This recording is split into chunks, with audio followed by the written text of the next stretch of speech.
it's kind of late morning. Actually, I've already eaten lunch. I spent quite a time walking around trying to find a spot that had two things, gold and shade. And the spot I got here, not the best spot, but I think there's gold. Let me show you why I picked this spot.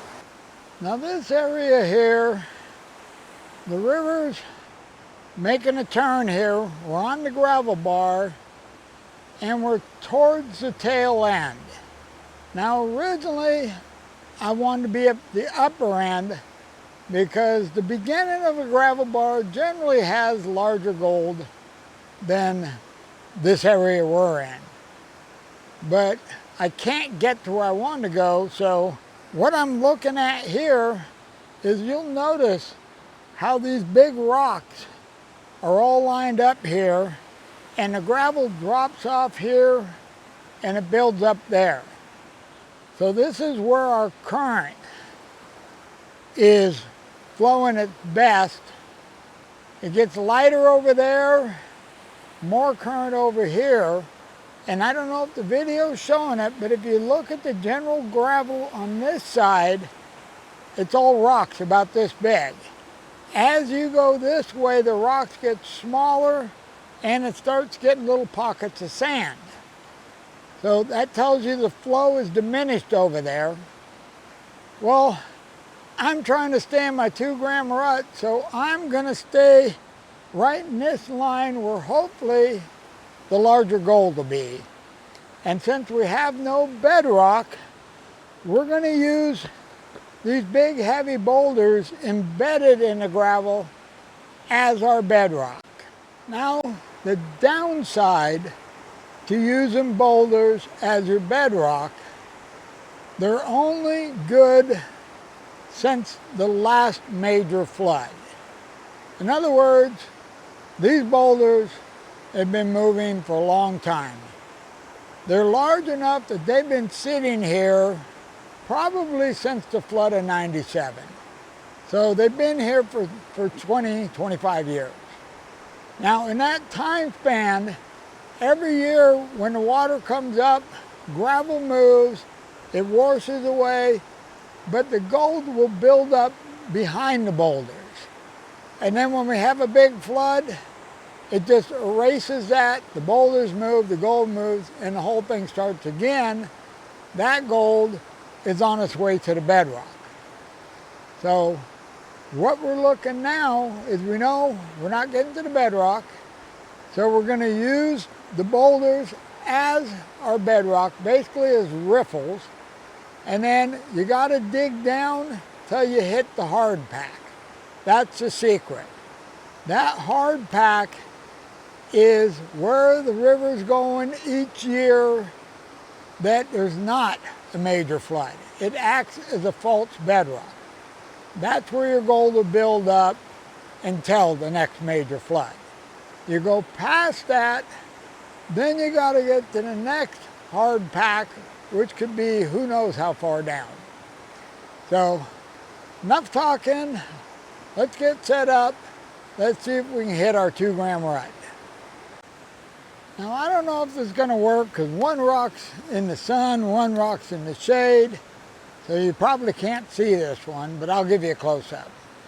What I wanted to show you is you got this rock here, this rock here. This is buried in the gravel.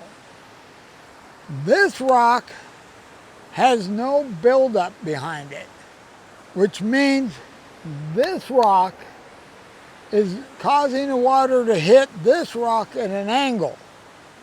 So it's taken out from behind this rock, but you can see that it's building up behind this rock. Let me give you a closer shot. Right behind this rock, you got a buildup of smaller rocks, and you get down here a little bit and there's some sand. This will be depositing gold because the flow strong enough out here to bring the gold in, but it's weak enough here to keep the gold there. Now this rock looks better from the standpoint it's buried in the gravel. It's not going anywhere, but if you look behind it, there's no buildup. And that's because the rock next to it is changing the flow where it's coming this way. The buildup's over here, but there's no sand in it. There's no light gravel in it. So if you dig in this area, you might find some pieces, but that first rock with the sand and the gravel, a good mixture of everything's gonna have more gold in it. Now before we actually set up and start digging gravel, you definitely want to take some test pans. So what we're gonna do, we're gonna take a test pan on the rock that I think looks good. We're gonna take a test pan, I'm gonna move this one smaller rock, we'll take a test pan here, see what the difference is. Okay, this is our first test pan from where I don't think it's gonna be very good, and it doesn't look very good. Let me show you. I really hate this filming in the sun and the shade, but hopefully you can see here, we got very little black sand. It's not bad, it's a little bit on the fine side, but there's no gold at all.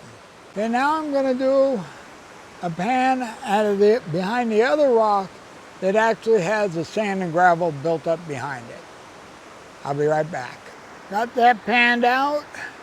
This pan is definitely better. It's got more black sand. It's a little coarser black sand, and we actually have a couple pieces of gold in it. Now hopefully you can see here we got 4 or 5 little pieces of gold and quite a bit more black sand. Now normally I would do 3 or 4 more test pans before I settle down on an area, but since we're so late in the day and the way the shade's going, that's going to be in the shade real soon. So I'm thinking that's our spot. So I'm going to go ahead and get the highbanker set up and stockpile some material. Let's see if we can find some gold. Now one thing when you're running a highbanker, always dump your tailings in a settling pond in the gravel somewhere. Never dump them directly back in the river. You want the mud and the silt and all that to settle out before it gets back to the water. Number one, better for the fish. Number two, it's just being polite to your neighbors downstream. Okay, I got this all leveled, all tested. Time to run some gravel. And as Mr. Williams says, yeah, you're gonna get wet, but it feels really good.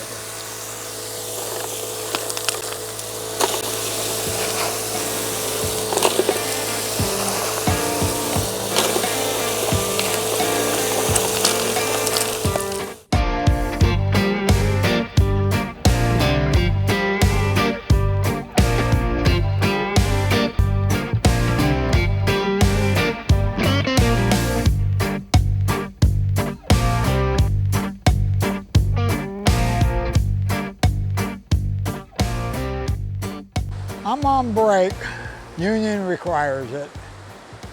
And a couple things I want to discuss. I forgot to mention that the gravel that we're digging is packed really tight. And that's a requirement. If your gravel's loose, don't mess with it. You gotta have good packed gravel. I'm pretty sure I just hit the hard pack because I hit a layer that I can't hardly get into, and I'm finding pieces of iron. That's a really good sign because the heavies travel together.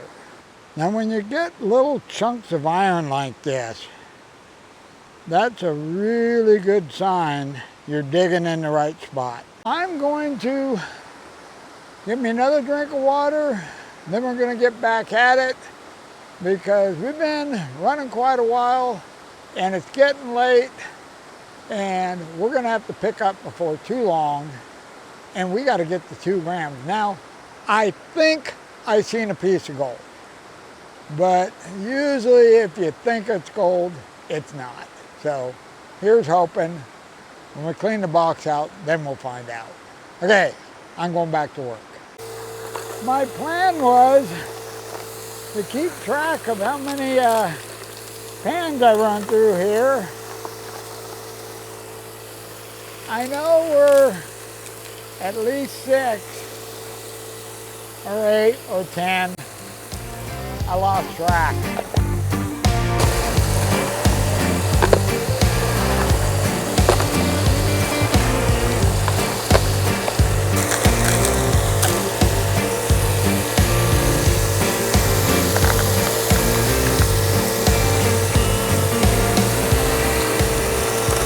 Now the layer that I've been digging in the last little bit has had a lot of iron in it.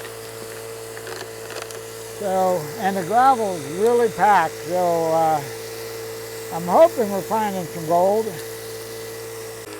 We're getting tailings bound. I've already cleaned the tailings twice, and I think this is going to be our last pans because the hole's starting to fill full of water. It's getting late, and I don't want to have to move the tailings again. So run this through, then I'll clean everything up, and hopefully I'll have some gold to show you. Okay, I'm gonna run that down to an idle. Whenever I start moving things around in the box, I like to put a pan under here, just in case I click something loose that I shouldn't. We don't want to lose any gold, so that pan will catch it. Boy, there we go.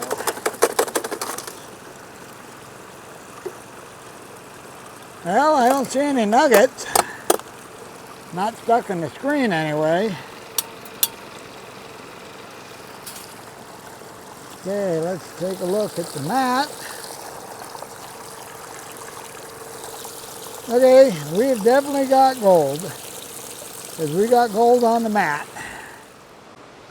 Well, hopefully you can see we have gold all through this mat. I mean, it's all over in here, but there's quite a bit right there. Well, I don't know if we're going to get to our 2 grams,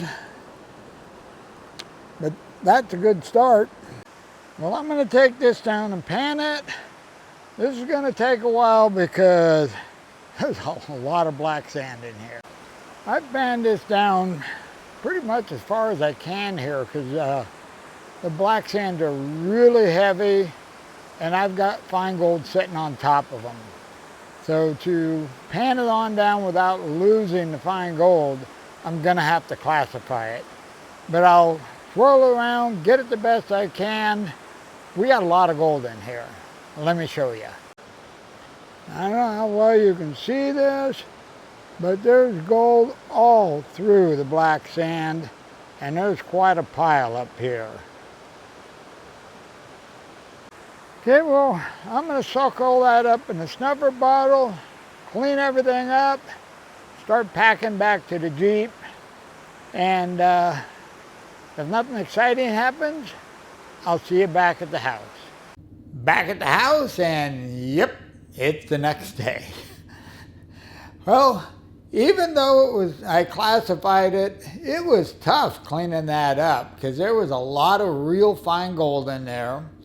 And as usual, everything that went through the 50 mesh, that all goes in the end of the year stuff. But I got all the stuff cleaned up, all sitting over there on the scale. So let's jump over there, see how we did. Okay, let's see what we got. 1.75 grams, or 1.12 pennyweights. Not a bad day. Well, we didn't make the 2 gram rut, but we're within 1/4 of a gram of it. I'm okay with that. The fact that I never realized that we've been doing a lot of work on the hillsides. It was really nice to get back on the river. So I think we're going to be on the river for a while because there's a lot to do.